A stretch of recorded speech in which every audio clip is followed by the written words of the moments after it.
Madam ശേഷം Michael ഫാത്തിമയിൽ Kalyani പറയുകയുണ്ടായി ഒരുപാട് കഷ്ടപ്പെട്ട് ട്രെയിൻ ചെയ്യിപ്പിച്ചെന്ന് പറയുകയുണ്ടായി കല്യാണി. അതിൻ്റെ ഒരു അല്ല, അവർ ഓൾറെഡി അവർ പിന്നെ ഷൂട്ട് തുടങ്ങുന്നതിന് മുന്നേ എൻ്റെ ഡയറക്ടർ മനു, അവരുടെ അല്ല അസിസ്റ്റൻറ്റ് ഡയറക്ടർ സന എന്നൊക്കെ പറഞ്ഞാൽ അവർ കുറച്ചൊക്കെ നമ്മൾ അതിനെ കറക്റ്റായിട്ട് മീറ്ററൊക്കെ പിടിച്ച് ഒരു ഏകദേശമൊക്കെ ചെയ്തു വെച്ചിട്ടുണ്ടായിരുന്നു.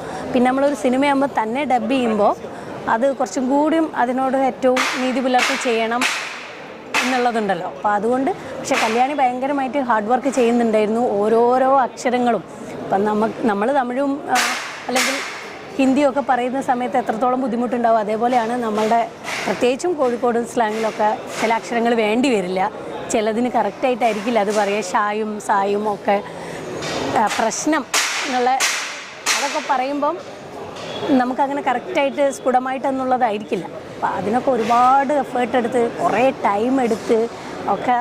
അപ്പോൾ അത് കാണുമ്പോൾ നമുക്ക് വീണ്ടും വീണ്ടും പറഞ്ഞു കൊടുക്കാൻ തോന്നും. നമുക്ക് 2-3 പ്രാവശ്യം കഴിയുമ്പോൾ ചിലപ്പോൾ എനിക്കത് പറ്റുണ്ടാവില്ല എന്നൊക്കെ അങ്ങനെ ഒരു കോൺഫിഡൻസ് ഇല്ലായ്മ നമുക്ക് വരും. പക്ഷേ അതല്ലാതെ അതെങ്ങനെ ശരിയാക്കി എടുക്കാം, എങ്ങനെ ശരിയാക്കി അങ്ങനെ ഇരുന്ന് ചെയ്യാനുള്ള ഒരു മനസ്സ് കല്യാണിക്ക് ഉണ്ടായിരുന്നു. അതുകൊണ്ട് തന്നെ നമുക്ക് പറഞ്ഞു കൊടുക്കാനും പറ്റിയിട്ടുണ്ടായിരുന്നു. അപ്പോൾ നമ്മൾ വേറൊരാളെ ട്രെയിൻ ചെയ്യിക്കുമ്പോൾ നമ്മൾ അതിൽ നിന്ന് ഒരുപാട് കാര്യങ്ങളും എങ്ങനെയാണ് ഡബ് ചെയ്യുമ്പോഴൊക്കെ ഉള്ള കുറേ കാര്യങ്ങൾ പഠിക്കാൻ പറ്റി.